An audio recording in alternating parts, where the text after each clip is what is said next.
안녕하세요. 화상관계 홍익필 변호사입니다. 이번 시간에 가용소득 변제금액의 결정, 플로에 대해서 한번 보겠습니다.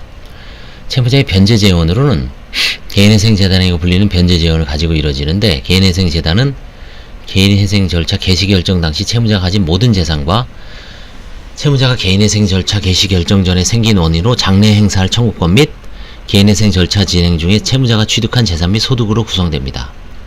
파산 절차와 크게 대비되는 게, 파산 절차는 1항까지만 돼 있죠. 이래서 고정주의죠. 개인회생은 2항이 있기 때문에 팽창주의라고 하는 겁니다. 개인회생재단과 파산재단이 결정적인 차이가 나는 게 바로 2항이죠. 그래서 대부분의 개인회생 절차는 채무자가 장래에 취득하는 소득이 주요 변제재원이 됩니다. 즉, 개인회생 절차에서는 채무자가 장래에 버는 급여 소득 및 영업소득에서 제세공과금, 생계비, 비용, 공제한 금액, 가용소득이 최대한이 되는 거죠. 이 가용소득 전부를 제공하는 한 채무자는 인가요건 대부분 충족하게 되죠. 다만 채무자가 변제계획안 인가 당시 일정 규모의 재산을 가지고 있고, 그 재산이 경매되어 채권자에게 분배될 금액, 즉 청산가치가 채무자가 장래에 변제에 제공하기로 한 가용소득보다 큰 경우에는 채무자는 당해 재산도 일부를 변제에 제공해야 되겠죠.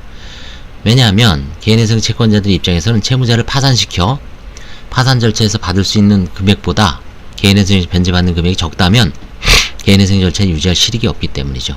그래서 청산가치보다 항상 많은 금액을 변제에 제공해야 됩니다. 그래서 가용소득 산정의 일반론을 보겠습니다.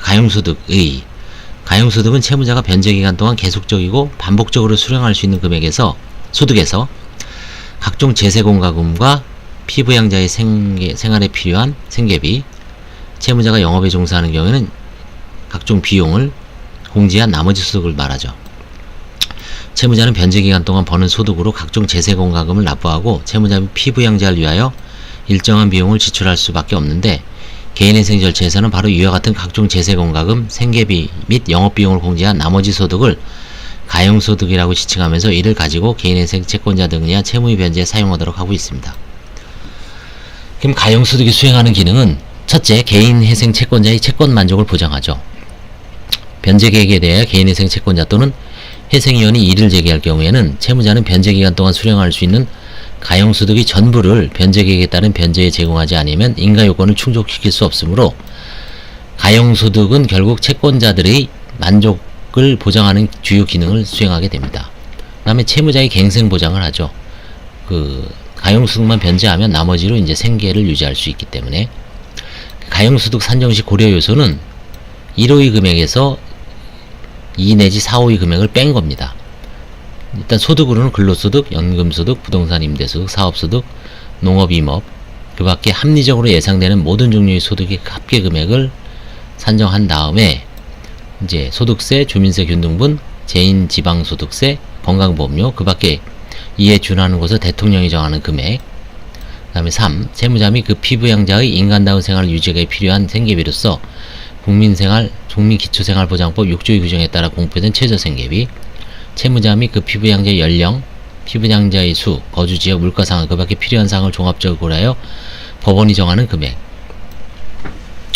채무자가 영업에 종사하는 경우에 영업의 경영, 보존 및 계속을 위한 비용.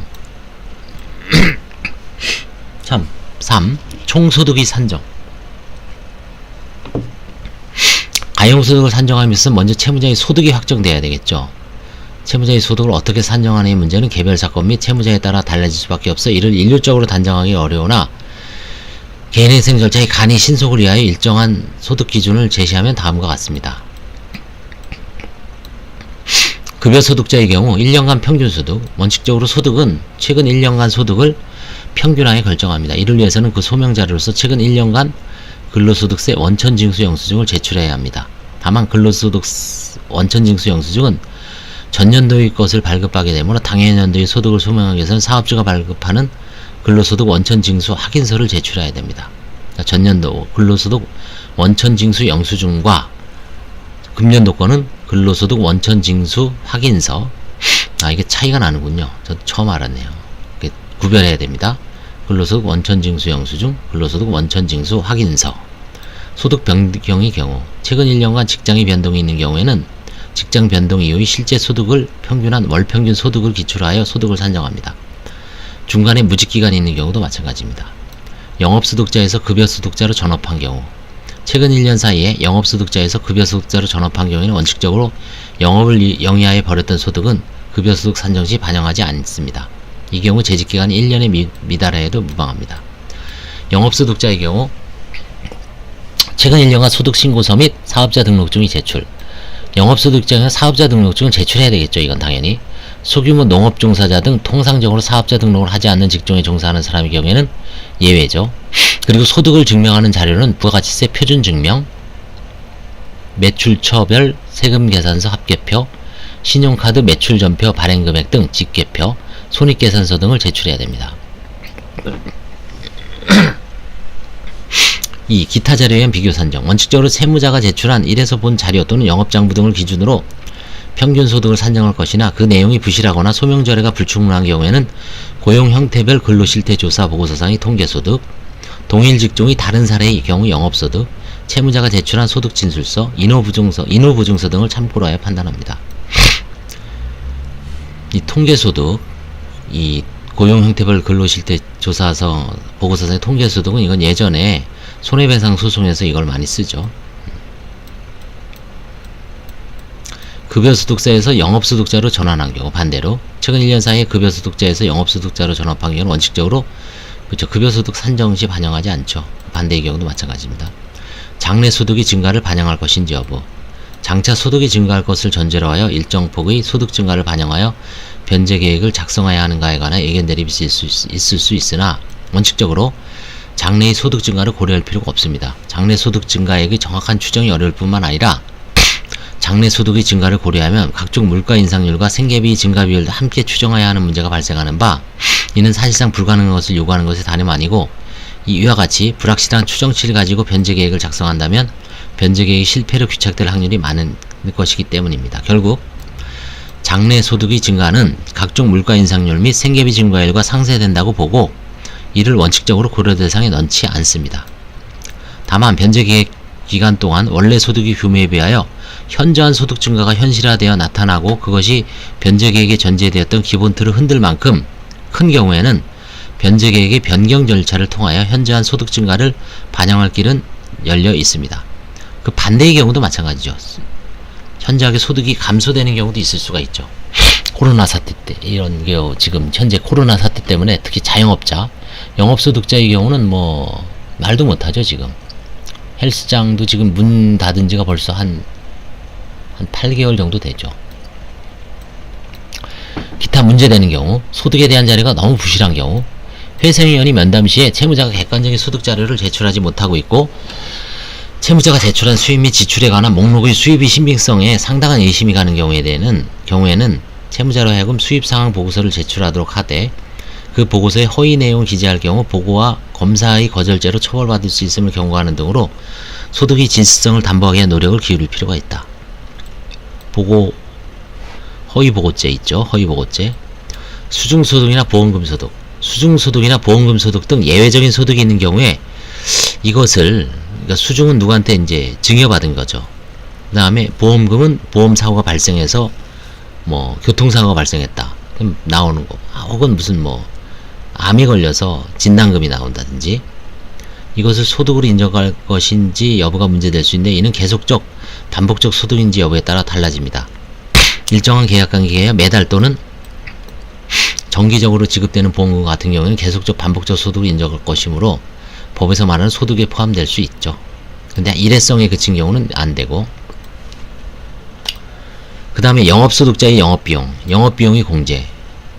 채무자가 영업에 종사하는 경우에 가용소득을 산정하려면 영업소득에서 제세공과금, 채무자 및 피부양자의 생계비뿐만 아니라 영업의 경영, 보존 및 계속을 위하여 필요한 비용을 공제해야 되겠죠. 영업의 경영, 보존 및 계속을 위하여 필요한 비용이라면 영업소득자인 채무자가 그 영업을 유지하기 위해 필요 불가하게 지출해야 하는 인건비, 영업비, 판매관리비 등을 말합니다.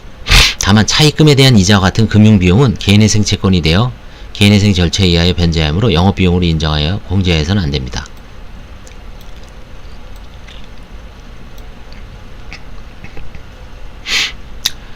배우자와 대체 인건비 공제 문제. 배우자 함께 영업소득을 얻고 있는 경우는 가령 소규모 점포를 함께 운영하는 사례가 있죠. 뭐 세탁소 같은 거 같이 하죠. 그 다음에 뭐 식료품점, 채소 판매점을 같이 할 수도 있죠. 같이 일하는 거죠. 그 다음에 뭐 떡볶이집을 같이 한다든지 대부분 같이 하죠. 부부가 많은 경우에 혼자 하는 경우도 있겠지만 같이 하는 경우도 꽤 있습니다. 배우자와 함께 영업소득을 얻고 있는 경우에는 소득의 액수를 산정함에 있어 채무자의 영업소득에서 배우자의 대체인건비 등을 공제한 후 산정하여야 하는지에 관하여 의문이 있을 수 있습니다.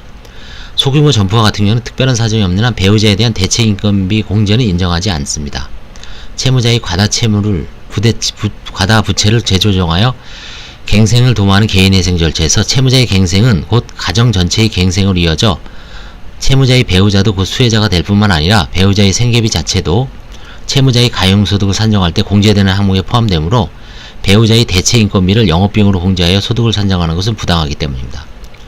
그러나 배우자가 별도의 수입이 있다는 이유로 그에 관한 생계비를 인정하지 않을 경우에는 배우자의 대체인건비를 영업비용으로 공제하는 것이 적절하다고 합니다. 그 다음에 생계비 산정 어떻게 할 것인가. 일반적 고려원칙. 산정된 소득에서 각종 제세공간구가 채무자 및 그 피부양자의 생계비, 영업비용을 공제하게 되면 개인회생 절차의 변제 재원이 되는 가용소득이겠죠. 생계비를 어떠한 방식으로 얼마만큼을 공제하는가 여부에 따라 한편으로는 개인회생 채권자에 돌아가는 분배의 몫이 달라지는 것은 물론이고 한편으로는 채무자 및 피부양자의 생활 수준이 크게 달라지죠. 따라서 생계비 규모를 산정함에 있어 항상 이 두 가지 측면을 모두 염두에 두고 산정해야 합니다. 특히 법에 의하면 변제 계획 기간은 변제 개시일부터 최장 3년 내지 5년의 기간에 달하므로 지나치게 생계비를 과소하게 산정하면 채무자의 기본 생활 유지가 어렵죠. 뿐만 아니라 우리나라의 경제 상황에 비춰보면 매년 일정 비율의 물가 상승이 불가피한데 변제 계획안 작성 당시 생계비만을 가지고 장기간 내핍 생활을 하도록 하는 것은 거의 불가능하기 때문에 생계비 산정은 매우 어려운 문제가 될 수밖에 없고 이 점에 있어서 생계비 산정의 문제는 넓게는 변제 기간을 얼마 기간에 할 것인지와도 깊은 관련이 있습니다. 구체적 고려사항. 생계비를 산정하면서 채무자 및 피부양자 인간다운 생활을 유지하기 위해 필요한 생계비로서 법은 국민기초생활보장법 6조의 규정에 따라 공표된 최저생계비, 채무자 및 피부양자 연령, 수, 거주지역, 물가상황, 그 밖에 필요한 사항을 종합적으로 고려하여 규정하고 있습니다. 그런데 국민기초생활보장법은 기초생활보장제도의 효율성을 제고하고 맞춤형 빈곤정책으로의 전환에 따른 지원대상 확대를 위하여 2014년 12월 30일 법률제 12933호 개정을 통하여 최저생계비 대신 기준 중위소득의 개념을 도입하였습니다. 기준 중위소득. 이에 따라 현재 개인회생 절차에서도 중위소득을 기준으로 원칙적인 생계비를 산정하고 있습니다. 법 579조 제4호 다목의 금액에 관하여 개인회생 예규 7조 2항도 국민기초생활보장법 6조의 규정에 따라 공표된 개인회생 절차 개시 신청 당시 기준 중위소득의 100분의 60을 곱한 금액으로 산정하는 것을 원칙으로 하되 특별한 사정이 있는 경우는 적절히 증감할 수 있다고 규정하고 있습니다. 현재 법 579조 4호 다목에는 여전히 국민기초생활보장법 제6조의 규정에 따라 공표된 최저생계비라 규정되어 있으나 이는 개정된 국민기초생활보장법을 아직 반영하지 않은 것으로 보입니다. 물론 그 금액에 있어 최저생계비 1.5배와 기준 중위소득 60%가 거의 동일하므로 현행 법과 개인회생 예규는 사실상 동일한 기준을 채택하고 있다고 보아도 무방하이나 다만 용어 사용이 일치하지 못하는 불편함이 있으므로 조식한 시일 내에 법 개정이 필요합니다. 현재 기준 중위소득이 60%. 지금 뭐 그 양식에도 이렇게 반영되어 있죠. 그래서 이제 그 1인일 때 얼마, 1인일 때 110만원, 2인일 때 뭐 179만원, 3인일 때 230몇만원, 4인일 때 280만원 정도? 이런 식으로 그 생계비가 딱 표로 돼 있죠. 그래서 그걸 빼고 나머지를 아마 사실상 가용소득으로 보고 있습니다. 국민기초생활보장법 6조에 따른 공표된 기준 중위소득 60%, 기본 취지, 개인회생 절차에 인정되는 생계비는 채무자가 과거 자신이 수입 한도를 초과하면서 누렸던 생활 수준을 유지하기 위해 필요한 비용을 말하는 것이 아니라 개인회생 절차에 들어온 채무자는 자신이 그동안 하였던 소비 수준을 억제하여 보다 검소한 생활을 할 필요가 있습니다. 법 579조 4호에서 생계비 산정의 기준으로 국민기초생활보장법 6조의 규정에 따라 공표된 최저생계비를 적시한 것도 이와 같은 취지인 것입니다. 개인회생 예규에 따른 기준 중위소득 60%입니다. 공표 시기 및 최근 액수 국민기초생활보장법 6조의 기준 중위소득은 보건복지부 장관이 결정하는데 매년 8월 1일까지 중앙생활보장위원회의 심의 의결을 거쳐 다음 연도의 기준 중위소득을 공표합니다. 그 수치는 보건복지부 홈페이지에 공표되어 있으므로 변경된 수치 여기서 확인합니다. 2019년 기준 중위소득 및 60% 금액은 아래 표와 같습니다. 1인 가구 170만원, 60%는 102만원, 2인 가구는 174만원, 3인 가구는 225만원, 4인 가구는 276만원. 이런 식으로 정해져 있습니다. 60%를.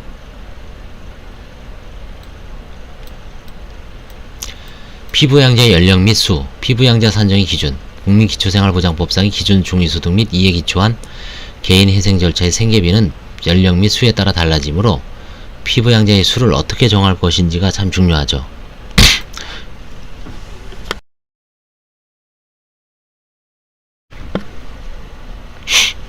피부양자 판정에 관하여 서울해생부에 채택하고 있는 일행 기준은 아래와 같습니다. 부양가족의 범위는 직계존속, 배우자의 직계존속도 포함됩니다. 직계존속, 직계비속, 형제자매로 하되 이들은 원칙적으로 주민등록상 상당 기간 동거하면서 생계를 같이 해야 됩니다. 다만 직계존비속의 경우 별거하더라도 채무자가 부양하고 있다고 주장하고 그에 대한 입증을 하면 받아들일 수 있는데 입증의 정도는 개별 재판부의 판단사항입니다. 둘째, 이 범위 내에서도 부양가족이 되려면 19세 미만, 60세 이상이어야 합니다. 다만 자력으로 생계 유지가 불가능한 장애인의 경우에는 연령의 제한이 없습니다. 가족 구성원 중 1인 기준 중위소득 60% 이상의 수입이 있는 사람은 부양가족 수에서 제외합니다. 동거가족 중 독립수입을 가지는 자가 있는 경우, 독립수입을 가진 동거가족이 있을 때 나머지 가족 구성원 전원이 모두 신청채무자의 피부양자인은 문제인데 가령 신청채무자의 동거가족으로 처와 미성년 자녀 2인이 있고 처는 독립수입을 가지고 있는 경우 자녀 2인이 모두 피부양자인지, 즉 이 가족의 생계비는 3인 가족을 기준하여 산정하였는지 문제입니다. 서울해생법원에서는 이러한 경우에 신청채무자의 소득액과 다른 수입원의 소득액을 비교하여 어느 쪽이 가족의 주 수입원인지 고려해 판단하라고 하면서 다른 가족 구성원의 소득합계가 신청채무자 소득이 70에서 130% 범위 내에 있으면 주 수입원과 부수입원의 구별이 곤란하다고 봐 균등 부담시키고 있습니다. 즉 신청채무자의 소득액 A와 그 외 소득 있는 가족 구성원의 소득합계액 B를 비교하여 B가 A의 70% 미만이면 소득 없는 나머지 가족 구성원들을 신청채무자의 피부양자로 보고 B가 A의 70에서 130%이면 소득 없는 나머지 가족 구성원 중 절반을 신청채무자의 피부양자로 보며 결국 이제 하나씩 더 앉는 거죠.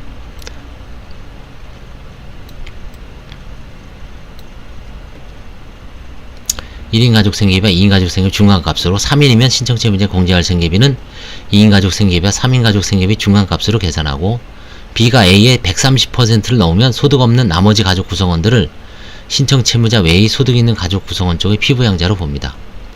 이와 달리 생계비를 다른 가족 구성원 소득액과 비율적으로 분담시키는 방안도 생각해 볼 수 있으나 이는 그만큼 다른 가족 구성원의 코드까지도 엄밀하게 입증시켜야 하는 점 등의 문제가 정리하기 어렵습니다. 한편 배우자 쌍방이 개인회생 절차에 신청하는 경우 부부 모두 독립수익이 있음을 전제로 하므로 생계비 산정에 있어 부부라는 이유만으로 양자를 하나의 생계로 취급하여서는 아니 되고 각자를 별개의 채무자로 보아 생계비를 산정해야 합니다. 거주지역 물가상황 생계비 구성 내역 중 특히 주거비 및 물가는 대도시, 중소도시, 농촌 등에 따라 달라질 수 있습니다.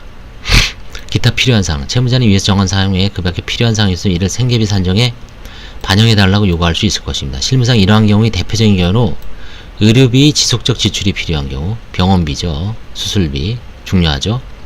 교육비 지출이 필요한 경우 등이 대표적인 예에 해당되는 것이고 책임과 같이 주거비용이 앙등된 경우 상황에서 일부 차임 등 임차 비용을 생계비 산정에 반영해달라는 사례도 많이 발견되고 있습니다. 다만 어느 경우에서든지 그와 같은 생계비가 필요하다는 구체적인 소명이 있어야 할 것입니다. 교육비에 있어서는 피부양자의 연령에 따른 교육비 등의 인정액수 달라질 수 있는 등 생계비는 가족별 특수사항이 고려될 수 있음을 유의해야 합니다. 한편 개인회생 채무자가 회생기간 동안 인간다운 생활을 영위할 수 있도록 보장하기 위해서는 현행 생계비를 보다 실질화해야 하고 지역별 편차가 심한 주거비를 소득 수준이나 지역별 사정에 따라 현실적으로 산정할 필요가 있습니다. 이러한 취지에서 실무상 채무자가 월 차임을 납부하거나 주택담보채권에 관한 이자를 납부하는 경우 가구수별, 지역별, 소득수준에 따라 소득금액 일정 금액을 위 생계비에 추가로 합산하여 생계비를 인정하고 있습니다. 이 생계비를 인정하는 게 사실 개인회생 재판의 꽃이죠. 꽃. 각 재판부, 회생위원이나 재판부를 잘 설득해서 그 채무자의 어떤 상황에 맞는 거를 잘 설득해서 인정받으면 납부금이 좀 줄어들고 생활도 좀 여유가 있어지죠. 근데 뭐 이게 기계적으로 처리하는 데는 뭐 계란으로 바위치기 상황이 될 수 있는데, 하여튼 개인회생에서는 이게 꽃이죠. 이게 가장 어려운 것 같아요, 이게. 네.